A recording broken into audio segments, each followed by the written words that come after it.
Well guys, today is gonna be a video. I know you already know that, but check out this sorghum Sudan.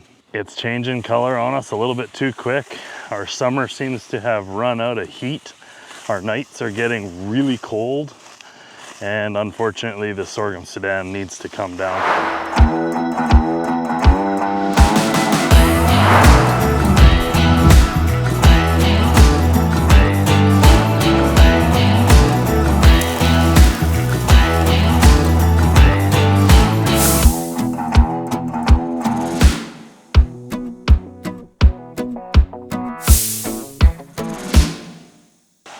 We were going to top dress this with some more nitrogen because it's starting to show signs of depletion. So this field was a 40-year-old pasture up until this year, and we've plowed her under and we put her straight into sorghum Sudan.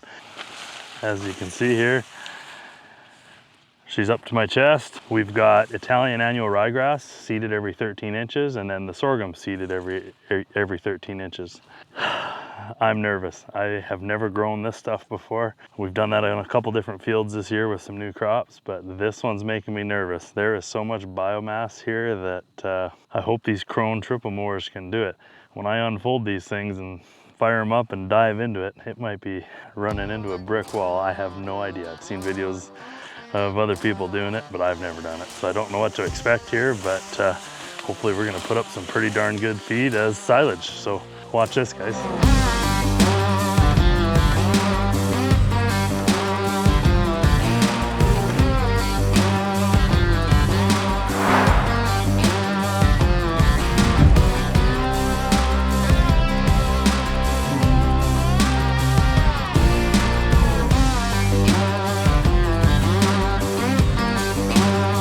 Well guys, a little bit of a swing and a miss. The ground is a bit too wet and we're getting a bit of buildup on the cutter bar. We did get about a ½ inch of rain 2 days ago, and something I was wondering about, and I guess my intuition was right, was this sorghum Sudan creates such a canopy. It's almost its own ecosystem above the soil because it is such a dense crop. So it actually hasn't dried out. There's other fields. We were stacking silage and working in other fields this morning, and they were actually dry. So that's why I thought I'd come over here and give this a try today. But no, she's gonna need another day or two. So I am just losing sleep over this. I don't know if how this is going to work. I hope our equipment can handle it. I hope this isn't the biggest wreck of all time and you guys are along for the ride, but give me another day, we'll pick up this video here. All right guys, we're pulling into this field of sorghum Sudan grass for the second time. We had to pull out of the field as fast as we pulled into it, so we're going to give her another try. So let's see how this goes.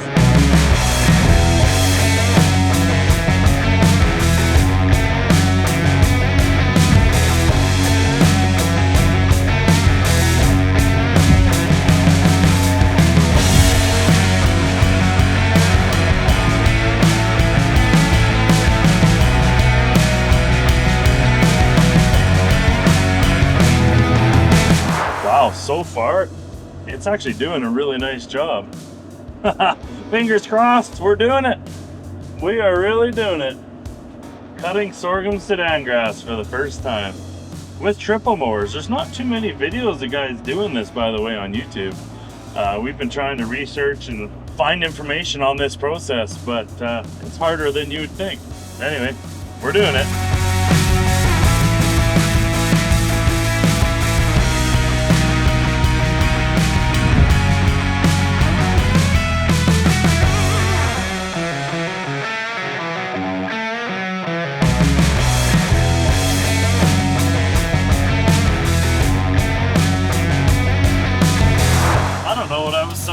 About this sorghum Sudan grass is actually cutting really well. The triple mowers aren't blinking an eye. The gearboxes aren't running overly hot. They're definitely running warm, but not hot to the point that I'd be concerned. And it's cutting very smooth, very level. We're laying everything very flat. We're not trying to create much of a swath. We want to try and get a very uniform dry down.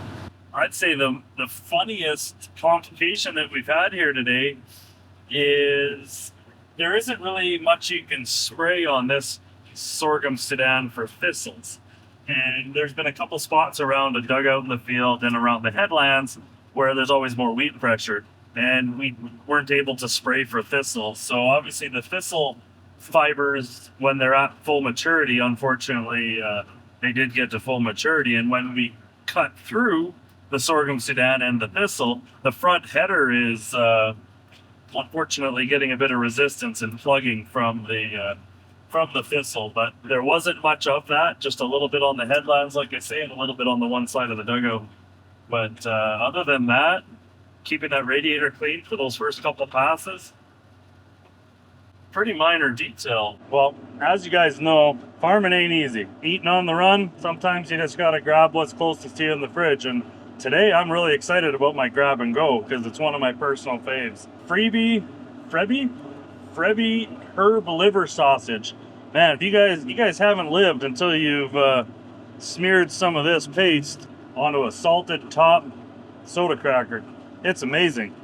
However, freybe, is that how you say it? It would be really cool if your guys' containers could be more of a squirt type thing, because this whole running a knife while operating a tractor, that's got to be dangerous. But how else do you spread it on a cracker? Like, if it were just a squeezable container, man, then we'd be cooking with peanut oil. I don't know how many of my audience is employees of the product development for Freybe, but who knows, maybe this video will get to them. You'll never know. Herb liver sausage smeared on a cracker. It'll change your world. Let's hop out here and show you guys what we're working with. This is a pretty cool day, I must say. Never would have thought we'd be growing such a warm season crop here in the foothills of Alberta. All right, so I probably have some explaining to do here. We are cutting a sorghum Sudan. It's a BMR variety. So we are gonna put this into silage bales. We're cutting it with our Krone triple mowers. You guys are gonna see some, call it questionable things here in the drone imagery. For you observant watchers, you'll see that we are not making quite a full 28-foot pass with the machine. We're actually overlapping by about 2 feet. The reason is we are concerned that when we rake a couple of these together, it's going to be too much material for both the rake and the baler. Instead of building 3 massive swaths, we're kind of building like 2.5 and overlapping a bit just to be on the safe side. The BMR variety of sorghum Sudan that we're growing here is just coming out of the boot stage. You can see these heads are just about to start coming out. We would have liked to have cut this again about a week ago, but we were blessed with a bunch of rain. What we've noticed, we've never grown a crop, such a warm season, high yielding crop like this before. But the neat thing is that it's almost got its own ecosystem underneath the canopy. So when it does rain, the ground stays wet for quite a while. So pretty neat that these plants can sustain life in such hot weather and create a canopy that traps that humidity into the crop. So as you can see here, if I were to stand this flag leaf up, I'm 6'4". Yeah, that's probably a 6'4" plant. That's absolutely crazy. If I were to take a guess on what the average height of this crop is in this field, I'd have to say the average height is probably going to be in the 4.5 foot range. So you'll see some lower stuff there, but there is a lot of stuff here, like you can see behind me. That's getting close to 6 foot tall. I see a dandy in here and I'm wondering if I can walk that far, but I'm gonna do it just for you guys, just because I think this might be the tallest one in the whole field. Oh. Yeah, maybe not the tallest. It's about 6'4". You can see there right beside the Farming Ain't Easy logo on my hat that's about the same height. Shameless plugs, they're hilarious. But you'll also see some green strips. We planted this with our horse avatar drill that is 6.5 inch spacing. We seeded annual ryegrass in between the sorghum Sudan. So we have sorghum Sudan planted on 13-inch centers, and we planted them at 1 inch deep. The annual ryegrass, obviously you can't plant it at 1 inch, so we planted it at 1/4 inch, alternating furrows. So 6.5 inches away from the sorghum is another furrow full of annual ryegrass. So that was actually wet in there. Like my arms are wet from walking through the crop. So as you can see, this furrow here is Italian annual ryegrass. Obviously the big coarse stubble is the sorghum Sudan. So that's a really good example of the ryegrass on alternating 13-inch spacing from the sorghum Sudan. So in a year where maybe we were able to harvest this sorghum Sudan a little earlier in the season, that annual ryegrass would give us some regrowth for the crop to grow back, and maybe we could send cattle in here, or whoever, who knows, maybe if we were fortunate enough to get a second cut, come back in here and take a cut of ryegrass off. The sorghum will regrow, but we are cutting it today quite short because we're not expecting it to regrow. If you do want sorghum Sudan to regrow, we were told you want to cut it in kind of that 5 to 6 inch or 5 to 7 inch height, so you don't want to leave the stubble too short. And when you do cut it taller like that, it will start its regrowth process like right away. We're cutting it really short, so these plants are probably going to die or take a significantly longer time regrowing, but we're in a hurry to harvest this because we're going to get frost here any day now. It's the 1st of September. We get frost sometime in the first 10 days of September every year. It's part of the reason we live in such a hard area for agriculture, is that we have 90 frost-free days. But we want to get this cut and silaged and off the field before we get any frost, because we'd hate for nitrates or any kind of issues to come out of this. My wife's bringing supper out right now, so I better get back to work. I don't want her thinking I'm a YouTuber, just running around with a camera all day. You're so silly, David, is what she'd say. Oh, actually, show you one more thing. You may notice that we have our rock block in front of these cutters. The sorghum was getting wrapped up on here when we were cutting full width passes. So we're actually just running the lids of the cutter in a little bit of the service position. I hope Krone doesn't get mad at me for doing that, but what we found is that it's doing a better quality cut, and it's doing a little bit better cut on our edges. This is the setup that's working good for us today. So like I say, I gotta get back to work. I sound like that Mike Patey guy. Get back to work. He's awesome. Go check out his channel. If you're into general aviation, that guy's a rock star and a genius. Go check out that channel.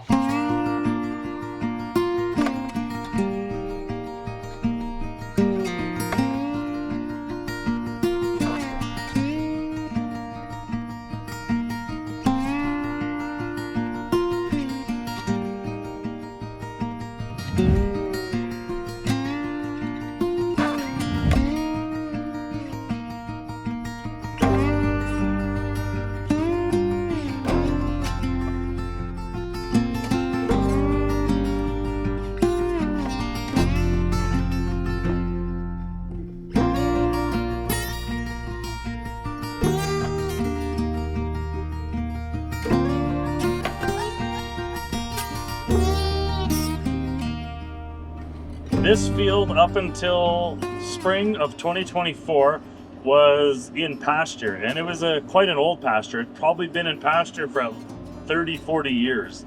And it was time for it to come out, and we pulled out some cross fences. And if you look in the background of these older videos when we were doing all this work last fall, you'll see just how old and tired the pasture was. And that's just seems to be what happens with pasture over time, is they get pretty old. And with this field, all we did was plow it under.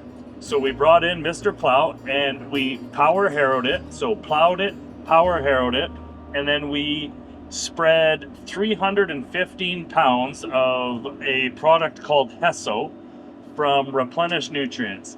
And it's a very high phosphorus and sulfur mix of biofertilizer, and we threw 120 pounds of urea for our nitrogen component down.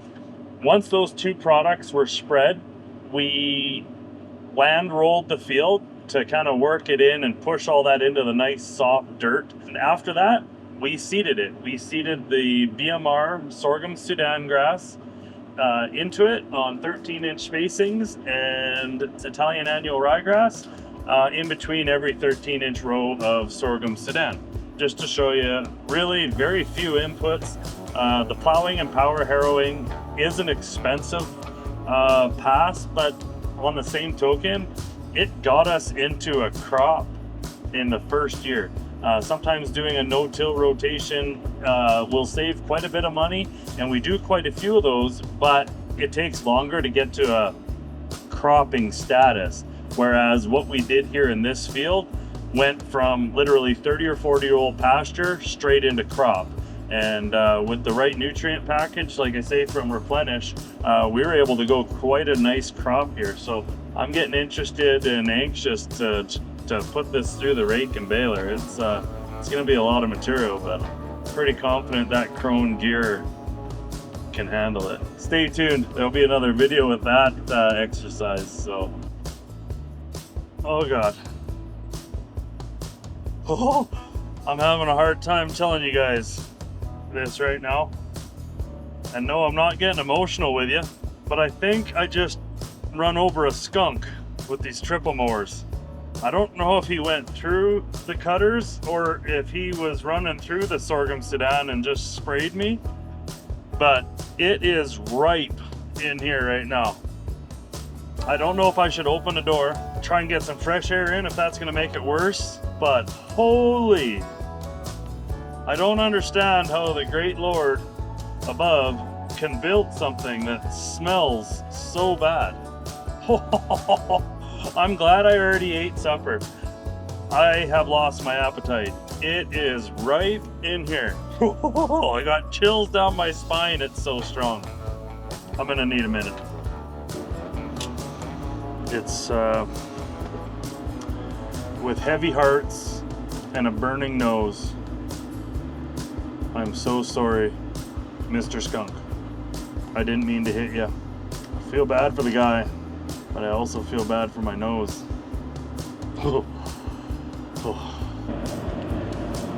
Well guys, thanks for watching. I've got about 2 or 3 more acres left on this field. We got the headlights on and we're gonna get her done in a day. So 120 acres is gonna take us about 9 hours here today with these triple mowers. This is the first time, like we say, ever cutting sorghum Sudan grass. So kind of a little bit of learning pains, or just learning, not really pains, just learning how to set things up, and that's included in that 9 hours. So yeah, we're doing pretty good for time. Obviously not cutting this sheer quantity of material anywhere near as fast as dry hay, as an example, but very impressed with these triple mowers here today. Doing a bang up job. The quality of the cut is fantastic. I guess I'm going to end this one here. This is going to be a 2-part video. First time we're ever cutting sorghum Sudan grass. The next video will be first time harvesting sorghum Sudan grass. We've got some unknowns ahead of us on there. Is our rake going to be able to handle it? That's miracle number 1. Is our krone.na baler going to be able to handle it? That's miracle number 2. And what settings do we have to do that? So I know a lot of you guys know that kind of stuff, but this is our first time with this crop, and so we're gonna have to pay a little bit of dumb tax, and I hope you're along for the ride to watch us pay this dumb tax and get this stuff figured out. Thanks for watching, guys. Dumb tax. I get a kick every time I say that. Here we are today on this episode of Farming Ain't Easy, paying some dumb tax. There's certain things you can't go to school for, and well, you guys have been great learning how to harvest sorghum Sudan grass. You guys are probably going to give us some tips and tricks the next time we do this, but this is our first time, so paying the dumb tax. All right, have a good night, guys. Thanks for watching.